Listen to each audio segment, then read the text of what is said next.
students, and welcome to Mr. Sandwich Reads. I am, of course, Mr. Sandwich, and I was gone for a while. A lot of you were following along with my reading of Stargirl, and now I'm back. If you're watching this in the future, it doesn't matter because it's all going to be posted on YouTube, so I will have this to keep. I had read all the way to chapter 29, which put us almost complete. There's 33 chapters plus a epilogue, which you want to read, by the way. You'd want to read prologues and epilogues. A prologue is like a little intro. You might see introduction sometimes.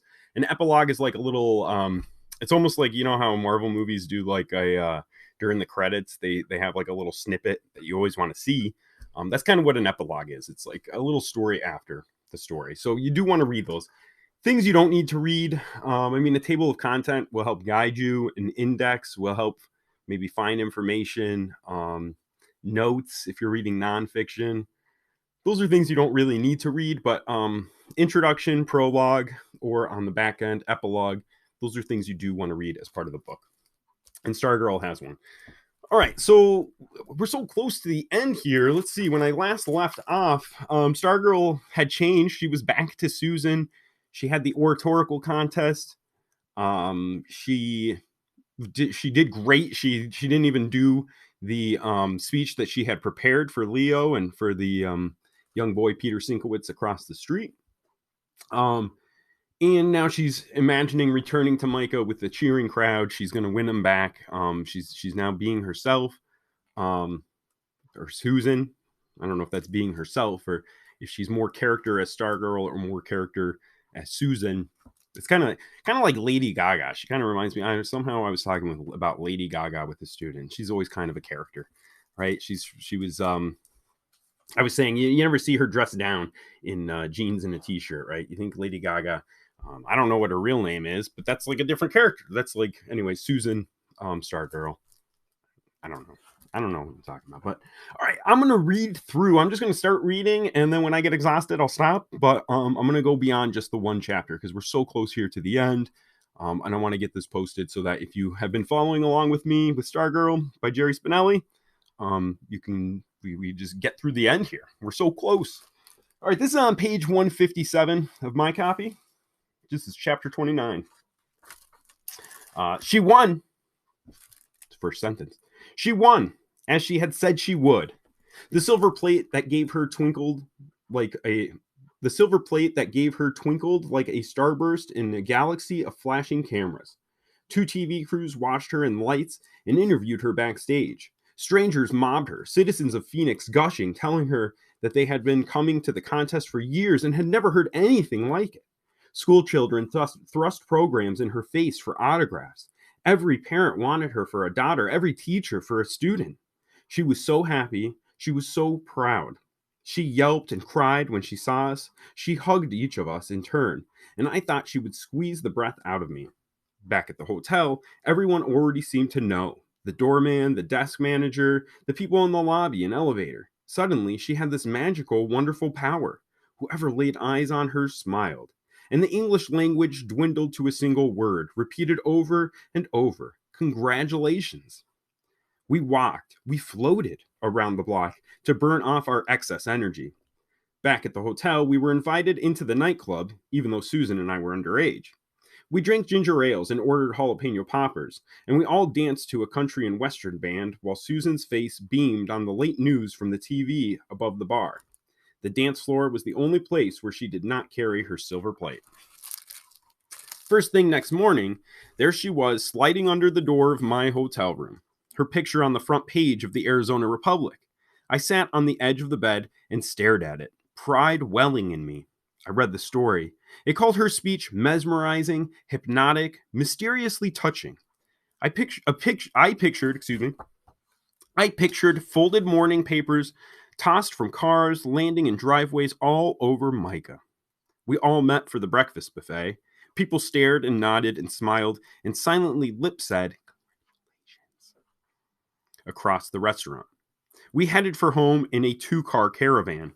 For a while, Susan was her usual chatty self.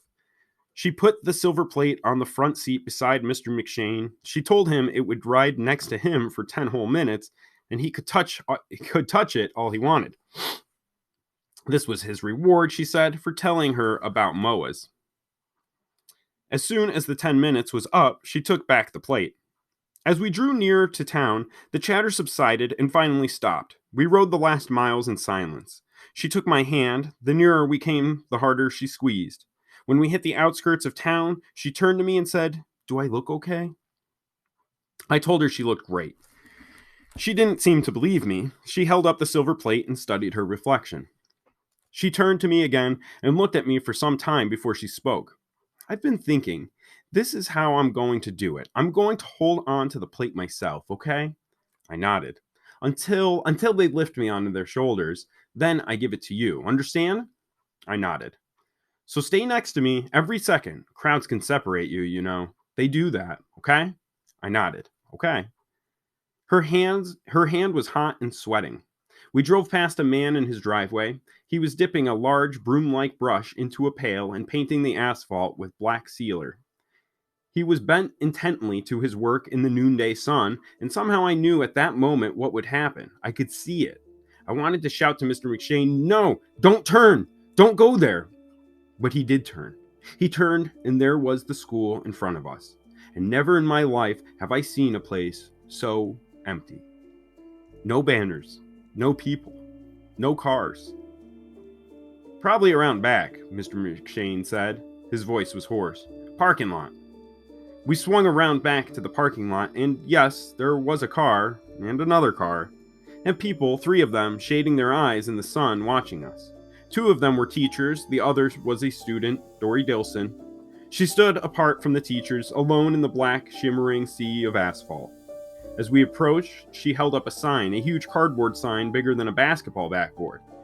She set the sign on edge and propped it up, erasing herself. The red, painted letters said, "Way to go, Susan! We're proud of you!" The car stopped in front of it. All that was left to see of Dory Dilson were 2 sets of fingers holding the sides of the sign. We were close enough now to see that the sign was trembling, and I knew that behind it Dory was crying. There was no confetti, no kazoos. Nothing cheered, not even a mockingbird. Chapter 30. As we idled, stunned and silent in front of Dory Dilson's sign, Susan's parents came and retrieved her from Mr. McShane's car. As in all things, they did not appear especially surprised or emotional over what was happening. Susan seemed in a trance. She sat beside me, staring vacantly at the sign through the windshield. Her hand was no longer holding mine. I groped for words, but could not find them. When her parents came, she allowed herself to be led away. As she got out of the car, the silver plate slid from her lap and rang like a dying bell against the asphalt. Her father picked it up.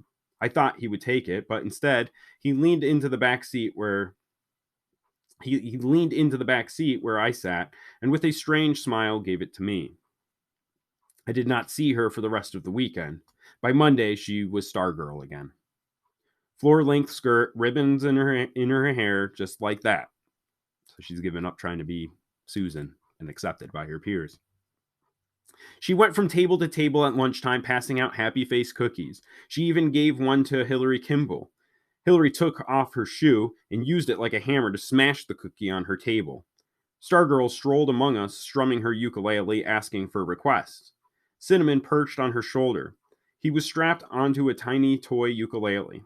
She made her voice squeaky and kept her lips from moving, and it was as if Cinnamon were serenading with her. Dory Dilson, bless her, stood and applauded. She was the only one. I was too stunned to join her, and too cowardly, and angry. And not wanting to show approval for her return to Stargirl, most of the students did not even look, did not even seem to listen. At the bell, as we left the lunchroom, I looked back. The tables were littered with cookies. Walking with her after school that day, I said, "I guess you're giving up, huh?" She looked at me. "Giving up? On what?" "On being popular. On being, how could I say it?" She smiled. "Normal?" I shrugged. "Yes," she said firmly. "Yes?"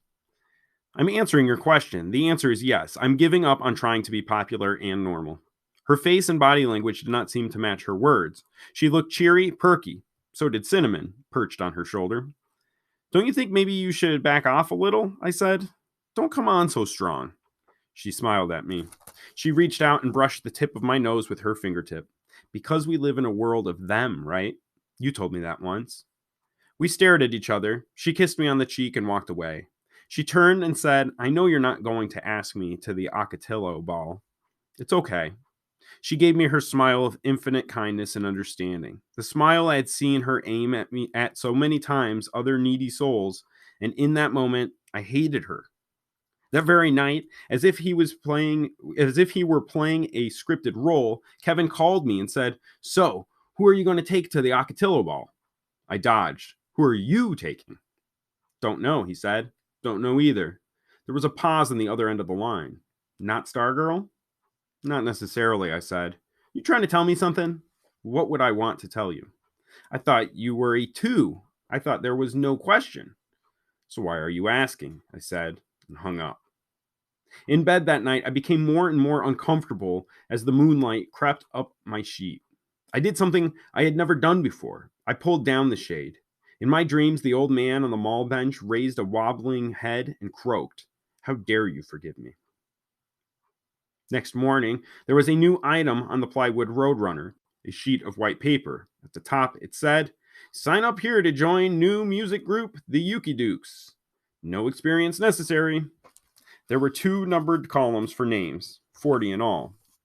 By the end of the day, all 40 were filled in with names such as Minnie Mouse and Darth Vader and the Swamp Thing. The principal's name was there too, and Wayne Parr and Dory Dilson. Did you see, said Kevin? Somebody wrote in Parr's name. We were in the studio control room. It was May, and our hot seats were over for the year. But on some days, we still gravitated to the studio after school. I saw, I said. He stepped up to the blink monitor, studied his reflection. So, I didn't see your name on the list. Nope. You didn't want to be a Yuki Duke? Guess not. We fiddled with the equipment for a while. Kevin walked out onto the stage. He flipped a switch. His mouth moved, but I couldn't hear. I held the soft pad of a headphone against my ear. His voice seemed to come from another world. She's turning goofy again, isn't she? Worse than ever. I stared at him through the glass. I put down the headphone and walked out. I understood what he was doing. He had decided that it was now okay to say bad things about Stargirl. Permission to do so must have come from my behavior. Apparently the first to read me was Stargirl herself. I still felt the sting from her remark about the Ocotillo ball. Was I that obvious? Classrooms, hallways, courtyard, lunchroom. Everywhere I went, I heard her disparaged, mocked, slurred. Her attempt to become popular, to be more like them, had been a total failure. If anything, they detested her more now, and they were more vocal about it around me. Or was I just listening better? She and Dory Dilson, the only Yuki Dukes, did a duet in the courtyard one day after school. Stargirl strummed the ukulele, and they both sang Blue Hawaii. Clearly, they had been practicing. They were very good. They were also very ignored. By the end of the song, they were the only 2 left in the courtyard. Next day, they were there again. This time, they wore sombreros. They sang Mexican songs. Cielito lindo, vaya con Dios, my darling. I stayed inside the school. I was afraid to walk on past them, as if they weren't there. I was equally afraid to stand and listen. I peeked from a window. Stargirl was doing her best imitation of a flamenco. The click of castanets came through the window pane. Students walked past, most of them not even glancing her way. I saw Wayne Parr and Hillary Kimball go past, Hillary laughing out loud, and Kevin, and the basketball guys. I realized now that the shunning would never end, and I knew what I should do. I should go out there and stand in front of them and applaud.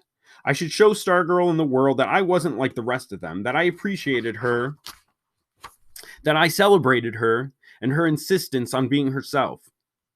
But I stayed inside. I waited until the last of the students had left the courtyard and Stargirl and Dory were performing for no one. To my surprise, they went on and on. It was too painful to watch. I left school by another door. All right, so something, if you've been following along, we've been paying attention to is the theme, and really the conflict, the person versus self, person versus society. What is Leo going to do here in choosing Stargirl, somebody who he cares for, who is very much herself, but not accepted by the whole? Or is he going to leave her individuality to be to fit in, to conform to the masses. We see that that seems to be the way he's going, is conforming. This is chapter 31. Let's see how things wind down here. The resolution. As she had predicted, I did not ask her to the Ocotillo ball. I did not ask anyone. I did not go. She did. The ball took place on a Saturday night in late May on the tennis courts of the Micah Country Club, when sunset was down to a faintly glowing ember in the west and the moon rose in the east. I went forth on my bicycle. I coasted by the club. Festooned with Cantonese lanterns, the ball in the distance looked like a cruise ship at sea. I could not identify individuals, only stirrings of color. Much of it was powder blue. The day after Wayne Parr said he had chosen powder blue for his dinner jacket, 3/4 of the boys ordered the same from Tuxedo Junction. Back and forth I cruised in the night beyond the lights. Music reached my ears as random peeps. The desert flowers, so abundant in April, were dying now. I had the notion that they were calling to each other. I cruised for hours. The moon rose into the sky like a lost balloon. Somewhere in the dark shapes of the Maricopas, a coyote howled. In the days and weeks and years that followed, everyone agreed they had never seen anything like it. She arrived in a bicycle sidecar, just big enough for her to sit in. The sidecar had a single outboard wheel. The inboard side was braced to the bike. Everything about the seat of the bike and the sidecar bench was covered in flowers. A 10-foot blanket of flowers trailed the rear fender like a bridal train. Palm fronds flared from the handlebars. It looked like a float in the Rose Parade. Dory Dilson pedaled the bicycle. Eyewitnesses later filled in what I could not see. Parents, cameras flashing, floodlights making a second day as the gorgeous couples disembark from limos and borrowed convertibles and promenade to the festive courts. Showers of applause. Suddenly the flashing stops, the floodlights dim, a hush falls over the crowd. As a particularly long white limo rolls away from the entrance, here comes this three-wheeled bouquet. The driver, Dory Dilson, wears a tailed white tuxedo and tall silk hat, but it is her passenger who rivets the crowd. Her strapless gown is a bright, rich yellow, as if pressed from buttercups. There must be one of those hooped contraptions underneath, for the skirt billows outward from her waist like an upside-down teacup. Her hair is incredible. Descriptions clash. Some say it is the color of honey, some say strawberries. It fluffs like a meringue high upon her head. It's a wig. No, it's all hers. Both sides are certain. Earrings dangle. They are little silver somethings, but what? They are partly obscured by falling ringlets. Many answers are offered. The most popular is Monopoly pieces, but this will prove to be wrong. So there's sort of a myth, there's like a legend growing to this night that Stargirl shows up to the dance, to the ball. From a rawhide string around her neck dangles a white inch-long banana-shaped fossil identifying her as a member in good standing order of the Loyal Order of the Stonebone. While others wear orchids, the corsage on her wrist is a small sunflower, or a huge black-eyed Susan, or some sort of daisy. No one is sure, except that the colors are yellow and black. Before proceeding, she turns back to the bicycle and bends over a small basket hanging from the handlebars. The basket, too, is covered with flowers. She appears to kiss something in it. She then waves to Dory Dilson. Dory salutes, and the bicycle pulls away. People nearby catch a glimpse of tiny cinnamon-colored ears and two peppercorn eyes peering out of the basket.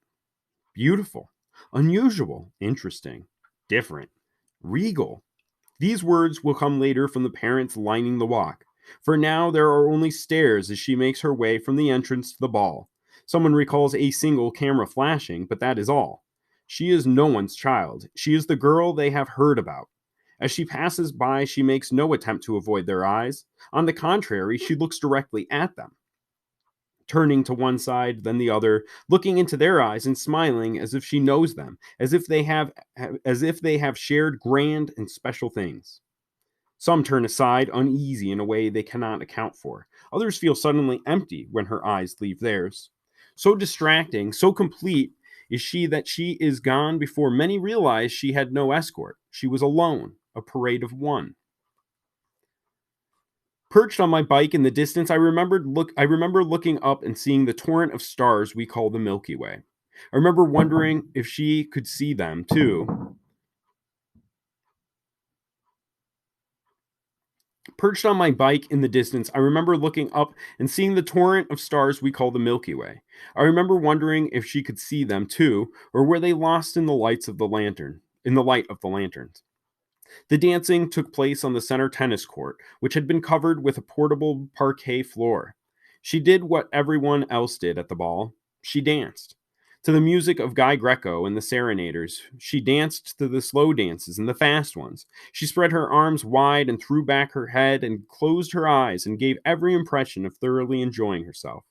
They did not speak to her, of course, but they could not help looking over the shoulders of their dates. She clapped at the end of each number.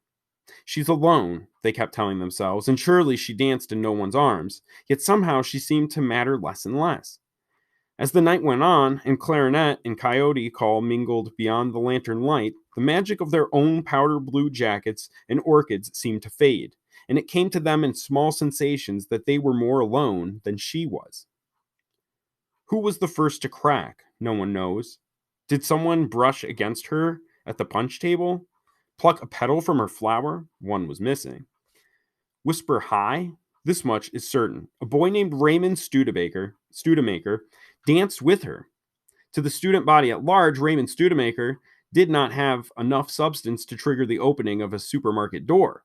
He belonged to no team or organization. He took part in no school activities. His grades were ordinary. His clothing was ordinary. His face was ordinary. He had no detectable personality. Thin as a minute, he appeared to lack the heft to carry his own name. And in fact, when all eyes turned to him on the dance floor, those few who came up with a name for him frowned at his white jacket and whispered, Raymond something. And yet there he was, Raymond something, walking right up to her. It came out later that his date had suggested it in speaking to her, and then they were dancing.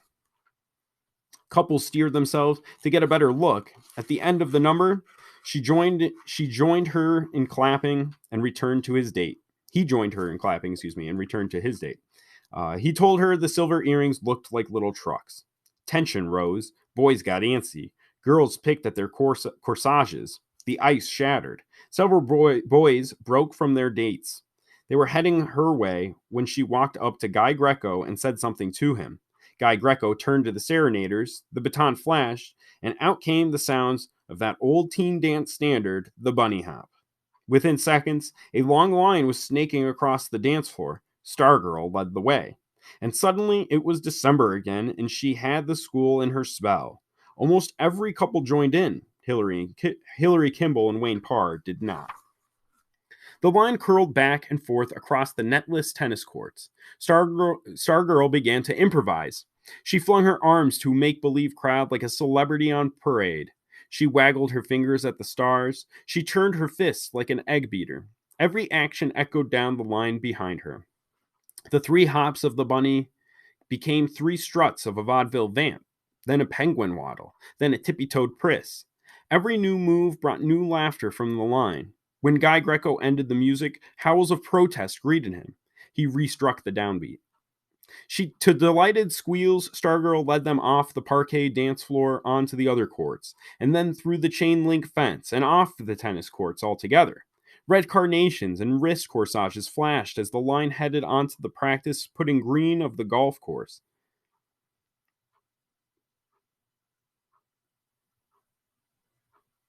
The line doodled around the holes in and out of side pools of lantern light.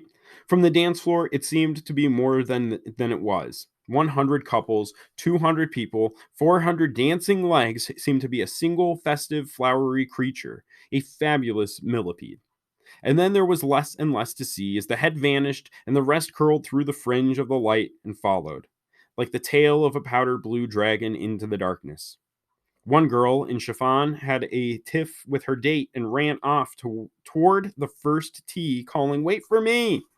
She looked like a huge mint green moth.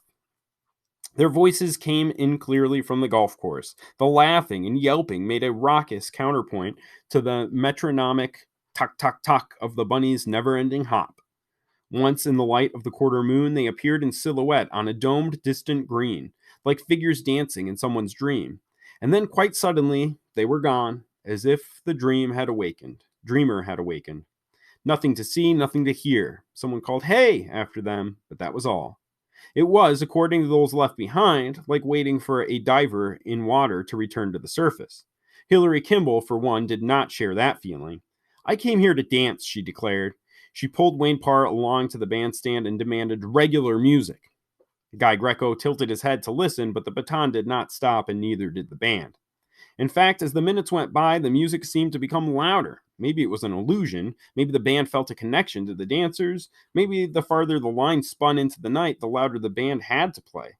Maybe the music was a tether or a kite string. Hillary Kimball dragged Wayne Parr out to the middle of the parquet floor. They slow danced. They fast danced. They even tried an old fashioned jitterbug. Nothing worked. Nothing went with the triple thumping drumbeat but the bunny hop itself. Hillary's orchid shed petals as she beat her fists on Wayne Parr's chest. "Do something!" she yelled. She ripped sticks of chewing gum from his pocket. She chewed them furiously. She split the wad and pressed the gum into her ears. The band played on. Afterward, there were many different guesses as to how long the bunny hoppers were actually gone. Everyone agreed it seemed to be hours. Students stood under the last line of lanterns, their fingers curling the plastic coated wire of the fence, peering into the vast blackness, straining for a glimpse, a scrap of sound. All they heard was the call of a coyote.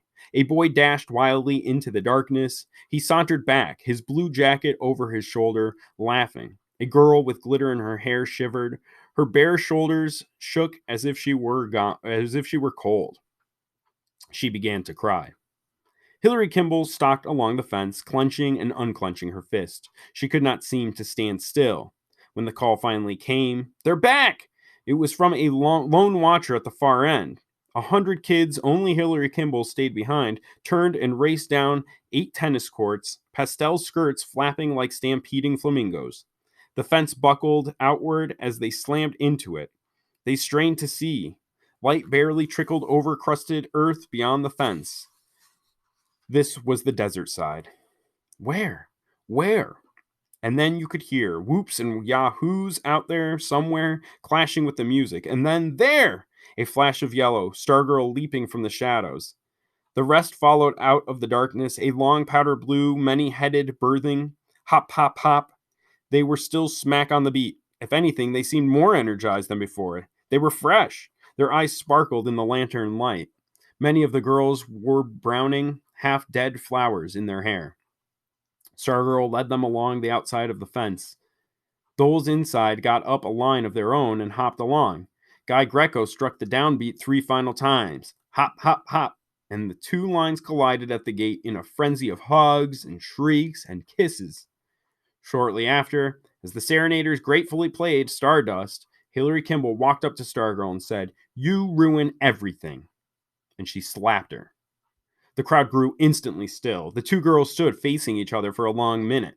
Those nearby saw in Hillary's shoulders and eyes a flinching. She was waiting to be struck in reply. And in fact, when Stargirl finally moved, Hillary winced and shut her eyes.